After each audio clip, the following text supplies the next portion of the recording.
"Your dark-skinned wife isn't welcome at Christmas," my mum said, while my sister and her husband laughed. I said nothing. That night, I revealed our family's darkest secret to the police. By morning, special forces stormed their door. "Your dark-skinned wife isn't welcome at Christmas." My mother said it like she was commenting on the weather. We were in her living room, the Christmas tree lights blinking red and green in the corner, the fireplace crackling, smell of cinnamon and pine filling the air. Garland hung over the mantel, stockings with our names stitched in gold thread hanging below. My sister Claire sat on the couch with her husband Mark, both holding wine glasses, both smiling. I was standing by the tree, phone in my hand. I'd just shown them a photo of Maya, my wife of 6 months. Beautiful, radiant, dark skin glowing in the sunlight of the picture, smiling so wide, excited about her first Christmas with my family. Claire laughed, that sharp, cruel laugh she'd had since we were kids, the one that meant someone was about to get hurt. Mark raised his glass. Finally, someone said it. I stood there, phone still in my hand, the photo of Maya still on the screen, her smile frozen there. "What?" I said quietly. "You heard me?" Mum said. She was sitting in Dad's old chair, the leather one by the fire, the one nobody else was allowed to sit in, sipping her wine, not even looking at me, staring at the fire like this was a normal conversation. "This is a family holiday. She's not family. We're married. Doesn't matter. She doesn't fit in. You know it. We know it. Don't make this awkward, David." The fire popped. Sparks flew up the chimney. The Christmas tree lights kept blinking. Red, green, red, green. Claire leaned forward, red wine sloshing in her glass. "Come on, David. Be reasonable. You can come. Just leave her home. Tell her you're sick or something. Or that we're having a small gathering this year. Just immediate family. She'll understand. She is immediate family. She's my wife. She's a mistake," Mum said, finally looking at me, her eyes cold, hard. "And mistakes don't get a seat at my table." Mark laughed again, took a sip of wine, swirled it in his glass. "Should have married someone from the club. Someone appropriate. Someone who fits our lifestyle. You know what I mean." I knew exactly what he meant. The room felt smaller suddenly, hotter. The smell of cinnamon was overwhelming, sickening. I looked at all three of them, their faces, so comfortable, so sure of themselves, so certain I'd agree, like this was reasonable, like this was normal, like they were doing me a favor. Mum set down her wine glass. "We're not trying to be difficult. We're just being honest. She wouldn't be comfortable here anyway. Different backgrounds, different everything. It's better for everyone this way. Better for who? For all of us, including her. Can you imagine how awkward it would be? The questions, the looks? We'd all be walking on eggshells." "You mean you'd have to pretend not to be racist?" Claire gasped. "That's not fair. We're not racist. We just have standards. There's a difference." "Is there?" Mark set down his glass. "Look, man, we're family. We're looking out for you. This marriage was a mistake. Everyone knows it. We're just trying to save you from embarrassment. The only thing I'm embarrassed about is you three." Mum's face hardened. "Watch your tone. I'm still your mother." I didn't yell, didn't argue, didn't defend Maya the way I should have. I just nodded once. "Okay," I said. Mum smiled, relieved, picked up her wine glass again. "Good. I'm glad you understand. We knew you'd see reason eventually. You always do." "I always do," I repeated. Claire raised her glass. "Cheers to that. Family first. Always family first." Mark clinked his glass against hers. "Absolutely. Blood over everything." I left, walked through the house I grew up in, past the photos on the walls, family photos, all of us smiling, all of us white, walked to my car. The cold December air bit at my face. My breath came out in clouds. My hands were shaking. I sat in the driver's seat, hands on the wheel, staring at nothing. 29 years I'd been part of this family. 29 years of their quiet racism,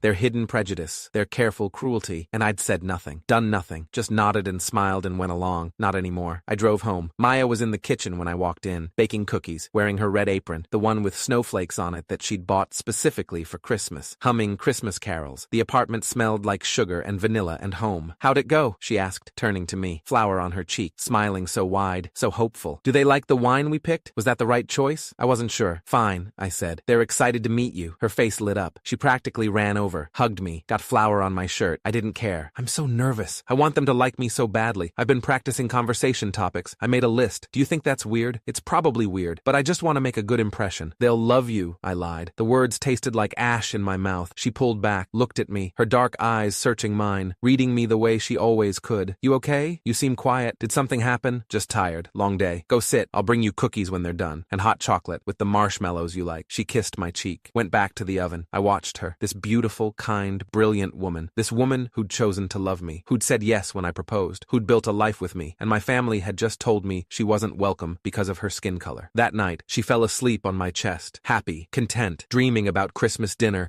about meeting my family, about being accepted, about belonging. I lay awake, staring at the ceiling, listening to her breathe, thinking. My family had always been this way. Quiet racism, hidden prejudice, nothing obvious, nothing they'd ever admit to, nothing they could be called out for, but I'd seen it my whole life. I'd just never done anything about it. When I dated a black girl in high school, Jasmine. Her name was Jasmine. Mom suddenly had concerns about my grades, said I was distracted, that the relationship was taking me away from my future, that I needed to focus. Jasmine was valedictorian, straight A's, full scholarship to Stanford. I was barely top 20, B- average, but Mom said she was the distraction. When Claire's friend brought her Indian boyfriend to a barbecue 3 years ago, Mark made jokes about curry all night, asked if he could handle real food, asked if his parents owned a 7-Eleven, asked if he needed a fork or if he was used to eating with his hands. Everyone laughed, thought it was hilarious. The boyfriend left early, never came back. When Dad was alive, he'd start sentences with, "I'm not racist, but," and then say something incredibly racist. "I'm not racist, but you have to admit they're more violent. I'm not racist, but I wouldn't want them in my neighborhood. Property values, you know. I'm not racist, but there's a reason they're all on welfare." They were careful, though. Never used slurs in public. Never got caught saying anything too obvious. Never left evidence. Just enough deniability. Just enough cover. "We're not racist. We're just realistic. We're not racist. We're just honest. We're not racist. We just have standards." But this, banning my wife from Christmas because of her skin color, this was beyond their usual coded language, beyond their dog whistles. This was explicit, undeniable, cruel. Something cold settled in my chest, something calculating, something final. The next morning, I told Maya I needed to run errands. She was making a list of gifts to bring to Christmas. Hostess gifts, wine, chocolate, flowers, homemade cookies. "I want to make a good first impression," she said. "Your mom likes lilies, right?" I wrote that down. "And your sister prefers red wine to white?" "You will," I said. "They'll love you." Another lie. The words came easier this time. I drove to my storage unit, the one I'd rented after Dad died 18 months ago. The one with all his old files and documents. The one Maya didn't know about. Unit 247, climate-controlled, 24-hour access. Dad ran a construction company, Parker & Sons, founded by his father in 1952. 40 employees, big contracts, government buildings, schools, libraries, bridges, public works. After he died, I'd been the executor of his estate, had to sort through everything. His office, his files, his computers, his accounts, his safe deposit boxes. That's when I found things. Terrible things. I'd kept them, not sure why at the time. Insurance maybe, leverage, protection, or maybe just shock. Not knowing what to do with information that could destroy my entire family, that could put my mother and sister in prison, that could end everything. Now I knew exactly why I'd kept them. I opened the boxes, pulled out files, bank statements, emails, invoices, contracts, account records. Dad had been skimming, stealing, defrauding for years, decades. Fake invoices from shell companies he controlled, overbilling government contracts by 15 to 20%, paying workers under the table to pocket the difference, tax evasion on a massive scale, money laundering through multiple offshore accounts. And Mum knew. She was on the accounts, signed documents, co-owned the shell companies, benefited from every stolen dollar, lived on the proceeds. Claire too. She'd worked for Dad since college, director of finance, handled invoicing, processed payments, covered tracks, deleted emails, shredded documents, created false records. Mark, he was the accountant, the facilitator, set up the shell companies in Delaware and the Cayman Islands, moved the money offshore, filed false tax returns, created fake paper trails, made it all look legitimate. All three of them, all complicit, all guilty. I'd found everything after Dad died. 20 years of evidence, clear, undeniable, damning. The scheme started small, padding invoices by a few percentage points, skimming a little here and there. Then it grew, bigger contracts, bigger margins, bigger risks. By the end, they were stealing hundreds of thousands per year, millions total. I'd kept it quiet when Dad died. Family loyalty, not wanting to destroy Mum while she was grieving, not wanting to see Claire go to prison, not wanting to be the one who tore the family apart. I told myself I was being merciful, being kind,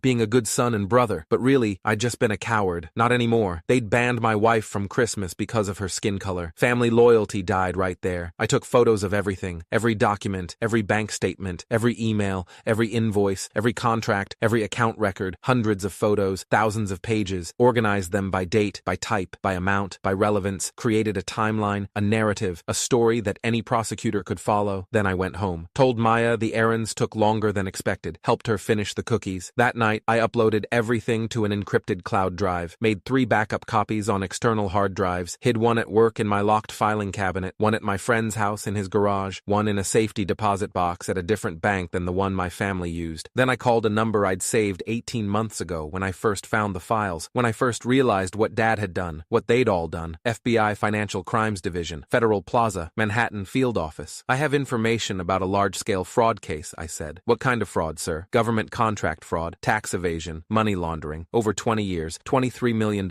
in total." Silence on the other end. "Can you send us what you have?" "Yes, immediately. I have everything organized. Documents, bank records, emails, the entire paper trail." "What's your relationship to the subjects?" I took a breath. "They're my family, my mother, my sister, my brother-in-law." Another pause. Longer this time. Are you willing to testify? To be a witness? This will destroy your family relationships. You understand that? Yes, they destroyed them first. Hold, please. Music played. I waited, stared at nothing. 2 minutes later, a different voice. Deeper, more authoritative. Mr. Parker, this is Special Agent Rodriguez. I'm the supervising agent for white-collar crimes. I understand you have evidence of a major fraud case? Yes. I'm going to need you to send everything you have to a secure email address. Everything. Don't leave anything out. Can you do that tonight? Yes. Right now if you want. Do it. I'll wait. My team will review it immediately. If this is what you say it is, we'll need to move fast. Before they destroy evidence. Before they run. He gave me the email address. I sent everything while he waited on the line. 20 minutes of uploading, compressing files, organizing folders. Done, I said. Hold. I heard typing, clicking, voices in the background. 10 minutes passed. Then he came back on. Mr. Parker, this is substantial. This is a major case. Multiple federal charges, wire fraud, tax evasion, money laundering. This is years of prison time. Are you absolutely certain about this? Once we move forward, there's no going back. I'm certain. We'll execute warrants on Christmas Eve, early morning, multiple locations simultaneously. Your mother's residence, your sister's residence, the business office. We'll need your formal statement that day. Can you be available? Yes. Don't contact them. Don't warn them. Don't give them any indication this is coming. Can you do that? Yes. Good. We'll be in touch. Check your email for details on when and where to give your statement. He hung up. I sat there, phone in my hand, heart pounding. Then I deleted the call from my log, cleared my browser history, locked my phone. Maya was in the living room, watching a Christmas movie. Elf, her favorite. Come watch with me, she called. I did. Sat next to her, held her hand, pretended everything was normal. 3 days passed. I went to work, came home, had dinner with Maya, wrapped presents, watched Christmas movies, decorated the tree, pretended everything was fine. Mom called once. Don't forget, Christmas Eve, 6 p.m., just you, and don't be late. We're starting dinner at 7 sharp. I'll be there, I lied. The lie came so easily now. Claire texted, can't wait to see you. Glad you came to your senses. Maya would have been so uncomfortable anyway. Trust me, you're doing her a favor. She'll thank you eventually. I didn't respond, just deleted the message. Mark sent a message. Bring that whiskey you got last year. The Macallan 18. Good stuff. We'll need it for dealing with Mom's cooking. I deleted it without reading it fully. Christmas Eve morning, 5:47 a.m. My phone rang. Unknown number. I got up carefully. Didn't wake Maya. Went to the bathroom. Closed the door. Yes? Mr. Parker? Yes. This is Special Agent Rodriguez, FBI. We're executing warrants now. Multiple locations. Your mother's residence, your sister's residence, and the business office. Simultaneous raids. Thought you'd want to know. Thank you. We'll need your formal statement later today. Can you come to the field office around 2 p.m.? Federal Plaza. Ask for me at the desk. I'll be there. This is good work, Mr. Parker. This is going to put some very bad people away for a very long time. I hung up, got dressed quietly. Jeans, black shirt, jacket. Maya was still sleeping. Peaceful. Beautiful. One arm draped across my side of the bed. I left a note on my pillow. Went for a drive. Need to clear my head. Back soon. Love you. I drove to Mom's house. The house I grew up in. The house with the big Christmas tree visible through the front window. 20-minute drive. I parked across the street. One house down. Good view. Police cars everywhere. FBI vans. Black SUVs. Agents in tactical gear. FBI windbreakers. Some with rifles. Neighbors standing on their lawns. In robes and pajamas. Phones out. Recording. Taking photos. Calling each other. I watched. They led Mom out first. In handcuffs. Hands behind her back. Her hair messy. Still in her nightgown. The silk one. Face pale. No makeup. Mascara smeared from crying. She looked small. Old. Fragile. Then Claire. In pajamas. Pink ones with snowflakes. Crying. Sobbing. Mascara running down her face. Shouting something I couldn't hear from across the street. Then Mark. In a t-shirt and boxers. Looking like he might vomit. Face green. Shaking. All three. Handcuffs. Perp walk. Cameras flashing from neighbors' phones. Mum saw me. Standing across the street. Leaning against my car. Hands in my pockets. Watching. David! She screamed. Her voice breaking. Raw. David, help me! Call our lawyer! Please, David, please! I didn't move. Didn't speak. Didn't react. Just watched. Claire saw me next. Her eyes went wide. What did you do? David, what the fuck did you do? Mark said nothing. Just stared at the ground. Defeated. An agent walked over to me. Badge on his belt. FBI windbreaker. Gun at his hip. Mr. Parker? Yes. Special Agent Rodriguez. We spoke on the phone. Thank you for your cooperation. This is excellent work. 23 million in fraud. Multiple federal charges. Wire fraud. Tax evasion. Money laundering. This is going to be one of the biggest cases we've had this year. I'm glad I could help. We'll need your full statement later. 2 p.m. Federal Plaza. Bring ID. We'll have you in and out in a few hours. I'll be there. You did the right thing. I know that doesn't make it easier, but you did the right thing. He walked back to the scene, coordinating with other agents, directing the arrest, taking photos, collecting evidence. Mum was still screaming,